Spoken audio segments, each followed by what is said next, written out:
ایک ہوتا ہے بڑا ڈاکو، ایک ہوتا ہے چھوٹا چور۔ چھوٹا چور جو ہوتا ہے نا، وہ لوگ تنگ ہوتے ہیں، کسی کی چیز چوری کر لی، کسی کا موبائل فون چوری کر لیا، کسی گائے کسی کا موٹر سائیکل چوری کر لیا، لوگ تنگ ہوتے ہیں، لیکن اس سے قوم کبھی تباہ نہیں ہوتی۔ قوم تباہ ہوتی ہے جب ایک بڑا ڈاکو جو ملک کا سربراہ، وزیر اعلیٰ، وزیر اعظم، جب ہم چوری کرتے ہیں، ہم قوم کو تباہ کر دیتے ہیں، مقروض کر دیتے ہیں۔ اب آپ کو میں صرف ایک مثال دیتا ہوں، شہباز شریف، اس کا جو کیس چل رہا ہے، یہ جو باہر جانے کی کوشش، بھاگنے کی، جانے کی نہیں، بھاگنے کی کوشش کر رہا ہے، اس کے اوپر صرف یہ ایک کیس ہے، 7 ارب روپے کا یہ منی لانڈرنگ کا کیس ہے، 700 ارب روپے کا، یہ صرف ایک کیس ہے۔ اس کے علاوہ اور کیسز ہیں ان کے اوپر اتنی کتابیں ہیں کیسز کی۔ یہ صرف جو پیسہ پاکستان میں لے کے آتے ہیں، جب انہوں نے ایک بیوی کو گھر لینا پڑے تو وہ پیسہ آ جاتا ہے، وہ بیٹے نے نتھیا گلی میں یا ڈونگا گلی میں گھر بنانا ہے تو پھر وہ ٹی ٹی آ جاتی ہے، گاڑی لینی ہو تو باقی ان کا پیسہ باہر پڑا ہوا ہے۔ تو یہ سوچے کہ اگر 7 ارب روپیہ صرف ایک، یہ جو ہم نے پکڑا ہے، یہ ٹپ آف دی آئس برگ ہے، جو باقی ان کے پاس، جو شریف اور نواز شریف کے پاس، جو ان کے بیٹے اربوں روپے کے وہاں گھروں میں رہ رہے ہیں، وہ کدھر سے پیسہ ہے؟ وہ یہاں کا پیسہ چوری ہو کے گیا۔ اب آپ سارے پاکستان کے جیل کے قیدیوں کو اکٹھا کر لیں جنہوں نے چوری کی ہے، میں آپ کو لکھ کے دیتا ہوں کہ جتنے پاکستان میں 70,000 جتنے بھی جو چوری پہ گئے ہوئے ہیں، ان کی سب کی چوری کر دیں، وہ بھی 7 ارب روپیہ نہیں بنتا۔ تو اس لیے جو بڑی کرپشن ہوتی ہے، جو حکمران کرتے ہیں، یہ ملک کو تباہ کر دیتی ہے۔ اس لیے میں نے کہا کہ جنرل مشرف نے جو 2 NRO دیے تھے زرداری کو اور نواز شریف کو، 10 یعنی آپ سب سے سنیں کہ 6,000 ارب سے 30,000 ارب پہ پاکستان کا 10 سال میں قرضہ گیا ہے، اس سے تباہی کی ہے ملک کو۔ آج جو ہم ڈوبے ہوئے ہیں قرضوں کے اوپر اور سود دینے پہ اور قسطیں، اس کی وجہ سے پھنسے ہوئے ہیں۔ تو میں نے نہ تب کبھی آپ کو شروع میں بھی کہا، نہ میں آج، میں کبھی کسی کو NRO نہیں دوں گا۔ وہ اس لیے نہیں کہ مجھے کوئی ڈر ہے ووٹر یا مجھے ووٹ نہیں پڑے گی، مجھے خوف خدا ہے، اللہ کو میں جواب دوں۔ میں یہ اگر کس منہ سے ہم، یا لوگ بیچارے جیلوں میں گل سڑ رہے ہیں اور یہ ہم بڑے بڑے لوگوں کو چھوڑ دیں، یہ میں کبھی نہیں کروں گا۔ اب آگئی بات جہانگیر ترین کی۔ جہانگیر ترین کو میں نے بڑا واضح طریقے سے کہا، وہ یہ کہہ رہے ہیں کہ ان سے ناانصافی ہوئی ہے۔ میں ناانصافی کبھی کسی سے نہیں کی۔ جو میرے یہ جو مخالف بھی تھے، جو 25 سال میں نے ان کے خلاف پوری جنگ لڑی ہے، جہاد کی ہے، کسی سے میں نے کسی قسم کی ناانصافی نہیں کی۔ کوئی مجھے آج کہے کہ کسی کو جھوٹا کیس بنایا، کوئی انتقامی کارروائی کی، ایک جگہ مجھے بتا دیں۔ تو جب میں مخالف سے نہیں کرتا تو جو میری پارٹی میں جہانگیر ترین، اس سے میں کیسے کروں گا؟ تو اس ناانصافی سے تو کسی سے بھی نہیں ہونی چاہیے۔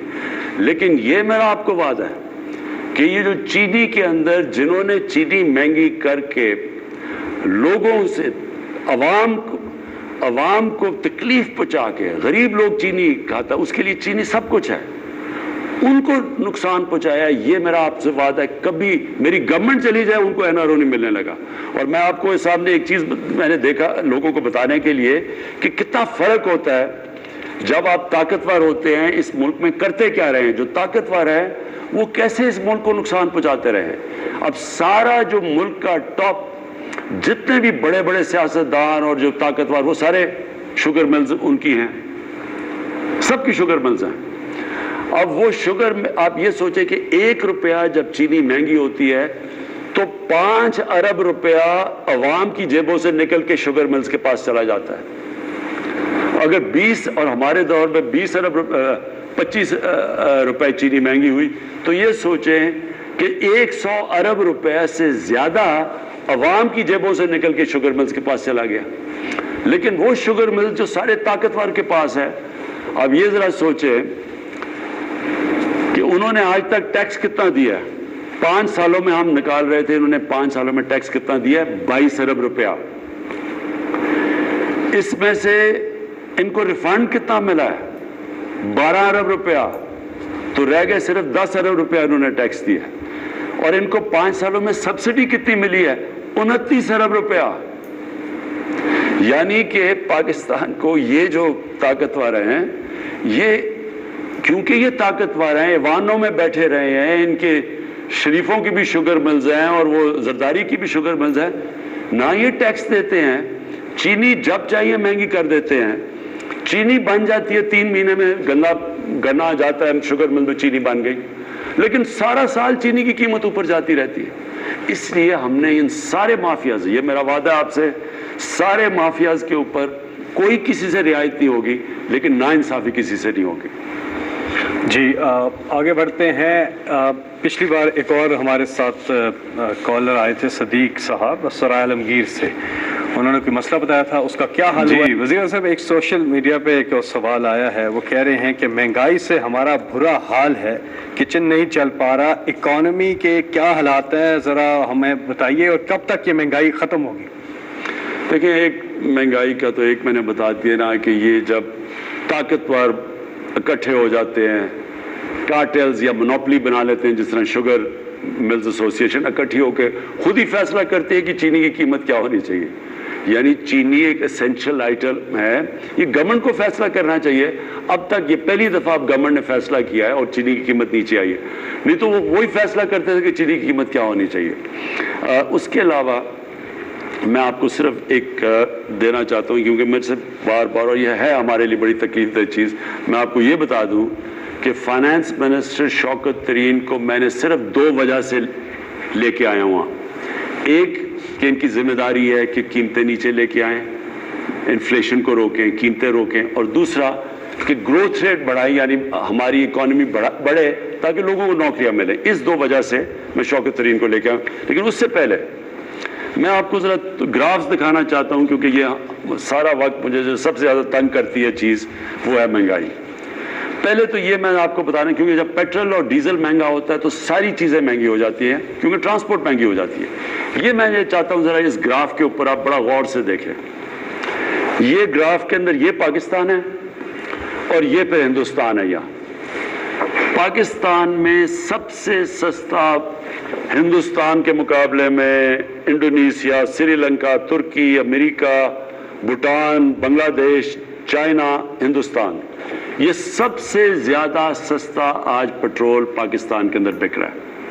ہم اس کے اوپر آرام سے تھوڑی ایکسائز لگا کے، لیوی لگا کے پیسہ بھی بنا سکتے ہیں، کیونکہ ہمیں پیسے کی بھی ضرورت ہے، لیکن ہم نے صرف اس کو سب سے نیچے اس لیے رکھا ہوا ہے کیونکہ ہمیں پتہ ہے کہ لوگوں کے اوپر بوجھ اور نہیں ڈال سکتے ہم، اور ہم احساس ہے کہ جب آپ یہ بڑھاتے ہیں تو ساری مہنگائی بڑھ جاتی ہے۔ یہ میں صرف آپ کو مثال دے رہا ہوں کہ ہم نے اپنی طرف سے سب سے کم پیٹرول رکھا ہے تاکہ لوگوں پہ بوجھ نہ پڑے۔ جو پرابلم آ رہا ہے میں ذرا بھی آپ کو بتا بھی دوں، اس وقت دنیا کے اندر کموڈٹی کی قیمتیں اوپر جا رہی ہیں۔ میں اب آپ کو ذرا یہ ورلڈ بینک کی سروے ہے، اس کے اندر میں صرف آپ کو بتا رہا ہوں کہ دنیا میں اب ورلڈ بینک کی سروے ہے کہ جو انرجی ہے، بجلی، گیس وغیرہ، وہ 64% اوپر گئی ہے دنیا میں، نان انرجی 30% اوپر گئی ہے، کھانے پینے کی چیزیں 29.4% اوپر دنیا میں گئی ہیں، میٹلز یعنی سریا وغیرہ جو چیزیں استعمال 41% دنیا میں اوپر گئی ہے، کروڈ آئل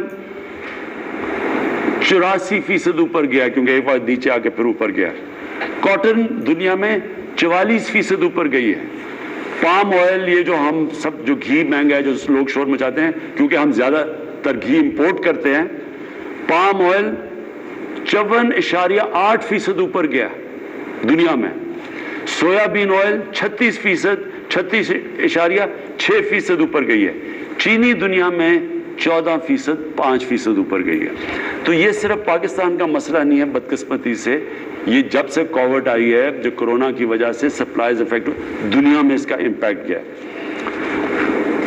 میں صرف ایک بلومبرگ کی یہ انٹرنیشنل چیز ہے، یہ ایگریکلچر کا، صرف یہ بتا رہا ہوں کہ فوڈ انفلیشن دنیا میں اور پاکستان میں کدھر گئی ہے۔ یہ ہمیں 2 ہیں، یہ اوپر ہے پاکستان کی لائن اور یہ نیچے ہے یہ دنیا کے اندر۔ یہ ذرا ملاحظہ فرمائیں، پاکستان پھر بھی ہم اس کو اس طرح نیچے رکھ کے بیٹھے ہوئے ہیں، دنیا کی یہ ذرا قیمتیں دیکھیں کہ یہ کس طرف اوپر جا رہی ہیں۔